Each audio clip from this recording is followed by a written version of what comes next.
suatu program mobilitas yang dipunyai oleh Kemendikbud Republik Indonesia, di mana kami, para mahasiswa S1 di bawah naungan Dikti, dikirim ke salah satu host university di luar negeri yang tentunya sudah partner. This is such kesempatan emas bagi saya, emang karena saya dari kecil ingin sekali kuliah. Let's say nggak kuliah, sekolah dia di luar negeri, dan kebetulan saya masuknya ke University of Sagad.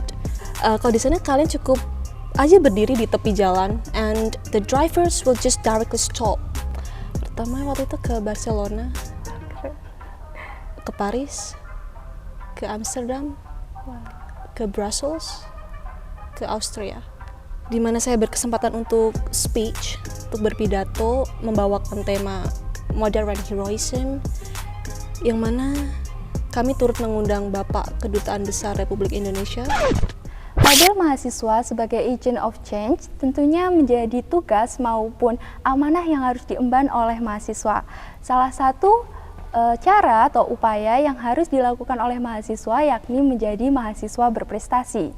Selain mengikuti perkuliahan secara tekun dan konsisten, para mahasiswa juga bisa melakukan eksplorasi, improvisasi, dan membangun kapasitas diri. Nah, di Sarang Untidar, Santai Bareng Untidar kali ini kita ditemani oleh narasumber yang merupakan salah satu mahasiswa berprestasi di Universitas Tidar. Siapa lagi kalau bukan Rizky Purwalestari. Mari kita sapa langsung, teman-teman. Halo Rizky. Halo. Gimana kabarnya? Alhamdulillah baik. Bagaimana kabarnya? Alhamdulillah baik juga. Ini ngomong-ngomong kemarin kan baru aja pulang dari Hungaria ya? Iya. Gini, aku mau nanya, kalau kemarin kan kamu ikut ISMA ya? Nah, ISMA itu program seperti apa sih? Oke, so hi teman-teman semua. Nama saya Rizky Purwalestari. Saya mahasiswa pendidikan bahasa Inggris dari Universitas Tidar. So, ISMA, Indonesian International Student Mobility Awards. Mungkin secara singkat, itu bisa dikatakan sebagai suatu program mobilitas yang dipunyai oleh Kemendikbud Republik Indonesia, di mana kami, para mahasiswa S1 di bawah naungan Dikti, dikirim ke salah satu host university di luar negeri yang tentunya sudah partner dengan ISMA. Kita belajar apapun yang kita mau di sana selama 1 semester. Kurang lebih seperti itu secara singkat ISMA. Kalau ISMA itu sama nggak sih kayak pertukaran mahasiswa begitu? I would say no. Mungkin kalau pertukaran mahasiswa berarti ada yang dikirim ya kan dari sana ke home university kita. It's no. Ini justru Indonesia yang mengirim ke negara luar, so lebih ke program mobilitas semacam itu. Gitu. Oke, selama 1 semester kamu kuliah di universitas yang terkemuka ya di luar negeri, tentunya menjadi impian bagi banyak mahasiswa ini. Bagaimana sih persiapan yang kamu lakukan sehingga lolos ISMA 2022 kemarin? Right, first of all, I am beyond grateful to be a part of ISMA. This is such kesempatan emas bagi saya, emang karena saya dari kecil ingin sekali kuliah.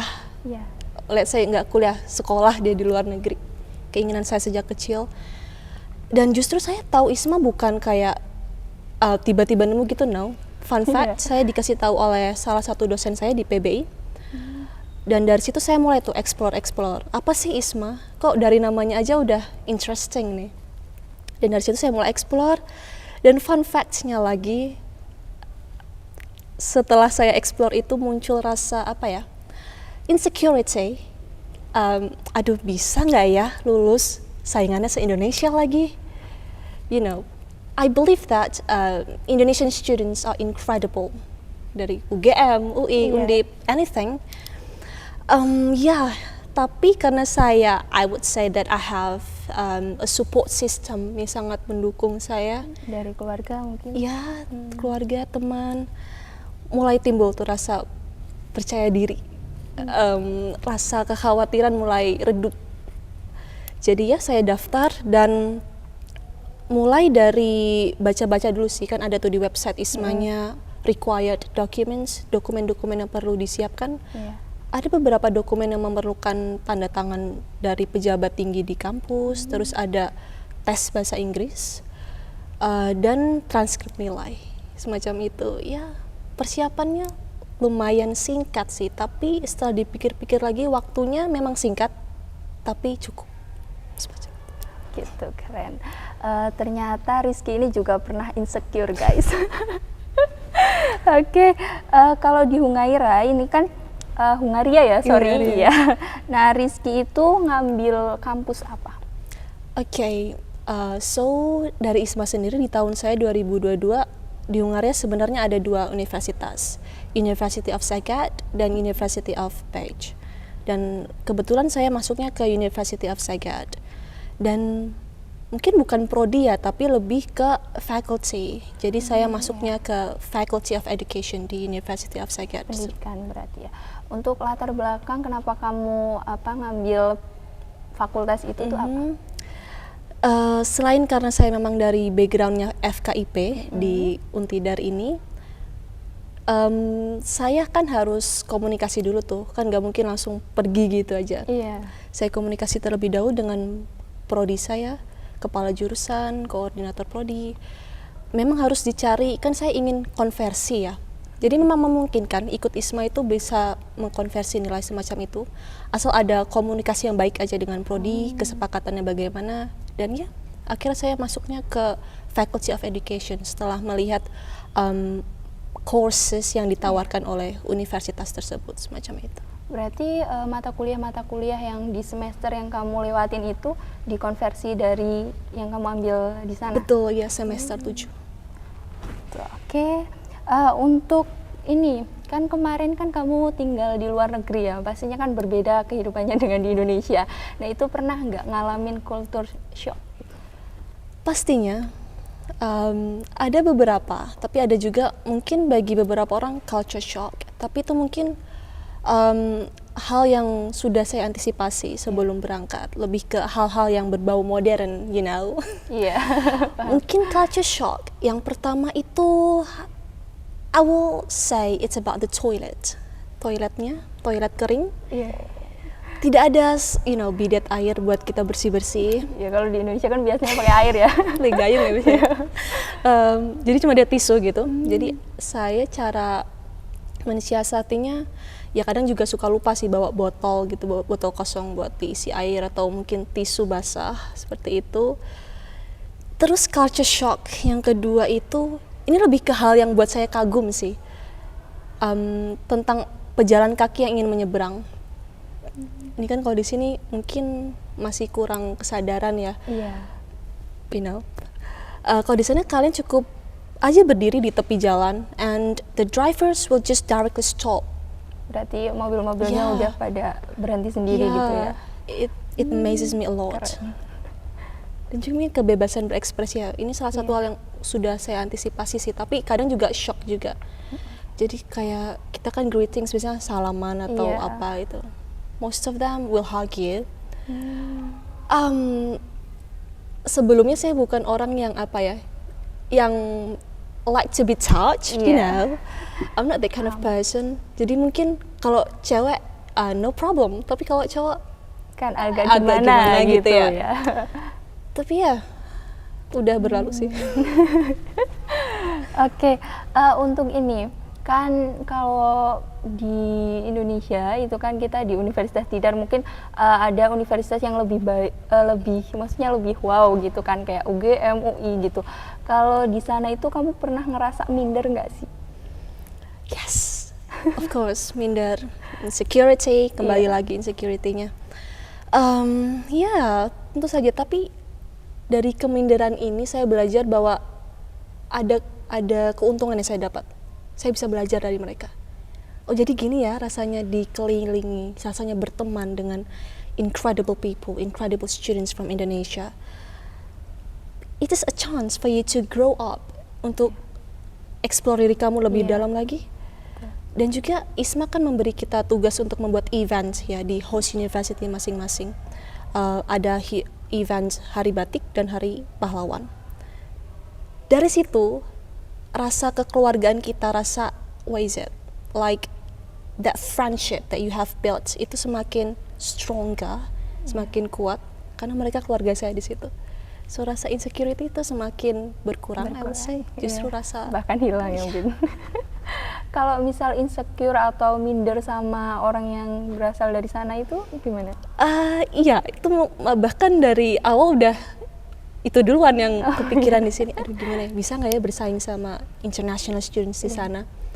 Tapi ternyata setelah dilalui, oh it's fine. I guess I can do this. Iya. Yeah. Oke, kalau untuk suka duka ini selama di sana itu bagaimana? Oke, mungkin dari sukanya dulu ya. Suka duka. Suka karena lolos ISMA aja tuh udah suka bagi saya. Karena masih nggak nyangka ini beneran lolos ISMA. Oke, bersyukur banget. Alhamdulillah bisa lolos ISMA. Juga nambah relasi dong pastinya. International students dari berbagai macam negara, nggak cuma orang lokal doang. Terus apa ya? Kesempatan saya untuk bertukar pandangan dengan mereka. Oh, jadi misalnya orang Italy mungkin berpikir seperti ini dalam suatu konteks tertentu. Orang Polandia seperti ini. Terus apa lagi ya? I like the teacher. Saya suka dosennya. Mungkin di perspektif saya, dosen-dosen di sana, let's say, lebih friendly. The way they teach us, it's more like being a friend to friend. Jadi seperti teman dengan teman begitu. Jadi belajarnya juga enak gitu ya? Lebih enjoy semacam itu. Dan juga sukanya, kan kebetulan emang saya menargetannya buat dapet di Eropa ya. Hungary, negara Schengen. Saya berkesempatan buat trip ke negara tetangga. Kemarin ke beberapa negara juga, itu suka. Mungkin dukanya apa ya, lebih ke adaptasi sih waktu awal-awal itu. Kayak harus ngerti how the public transports work there, like you buy the ticket and how to use it. Terus juga mungkin kalau belanja groceries, you have to, karena bahasa Hungaria jujurnya susah, so I have to, having my phone to translate what is this. Mungkin dukanya itu. Juga waktu musim dingin sih. Itu dingin banget ya Mas? Bagi saya dingin banget. Oh iya. Oke, kalau di sana itu kan banyak tempat wisata mungkin. Kamu pernah ngunjungin kemana aja? Di Szeged atau gimana? Boleh. Di Szeged mungkin iya, seperti ada tempat ibadah agama begitu, itu dijadikan tempat wisata. So I went there just to look around. Oh, ternyata gini ya tempat ibadahnya orang Yahudi, for example. Curiosity ya. Terus apa lagi ya? Mungkin yang lebih menarik bagi saya itu waktu keluar dari Hungary, karena itu kan juga buat, let's say jalan-jalan sambil belajar. Itu kemana aja kalau boleh tahu? Pertama waktu itu ke Barcelona, ke Paris, ke Amsterdam, ke Brussels, ke Austria. Cuma 5. Kalau lintas negara kayak gitu biasanya pakai apa? Nah ini yang saya suka dari Eropa. Jadi negara mereka kan tidak begitu, pencar-pencartan dalam satu land gitu. Naik bis bisa, naik kereta bisa, naik pesawat juga bisa. So lebih enak ya. Kalau untuk pengalaman yang paling berkesan itu selama di sana apa, Riz? Paling berkesan ya, berarti satu ya. Wow, semuanya berkesan bagi saya karena once in a lifetime moment. Tapi kalau boleh bilang yang paling berkesan itu saat kita mengadakan event Hari Pahlawan, di mana saya berkesempatan untuk speech, untuk berpidato, membawakan tema Modern Heroism, yang mana kami turut mengundang Bapak Kedutaan Besar Republik Indonesia dari Hungary. Kita undang ke sana, jadi kebanggaan tersendiri, I guess bisa. Bangga banget sih. Yeah, I think that's the most impressive moment. Nah ini untuk adik tingkat, biasanya kan banyak banget nih yang bertanya-tanya, apa sih tips dan trik yang dilakukan sama Rizky, supaya bisa lolos di ISMA ini? Oke, mungkin beberapa awardee punya tips and triknya sendiri, tapi kalau bagi saya, Yang pertama, apapun itu yang diminta oleh ISMA mungkin saat pendaftarannya, do it as soon as possible. Jadi jangan nunggu kelamaan, karena kalau kelamaan mungkin itu bisa mempengaruhi gairah kalian untuk ikut ISMA itu sendiri. Terus yang kedua, sembari nunggu, misalnya kan butuh tanda tangan Bapak WR gitu, itu kan nunggu kan ya. Gunakan waktu itu sebaik mungkin. Kalau saya kemarin buat belajar, buat tes bahasa Inggrisnya. Jadi make it the best of yours gitu. Jadi apa ya? Saya belajar itu butuh waktu berhari-hari karena emang setakut itu. You know, you pay for it. You want to make it like the greatest of your moment. Terus mungkin untuk wawancara itu bagi saya tahap yang wow, nggak yang apa ya, nggak yang ecek-ecek gitu kan.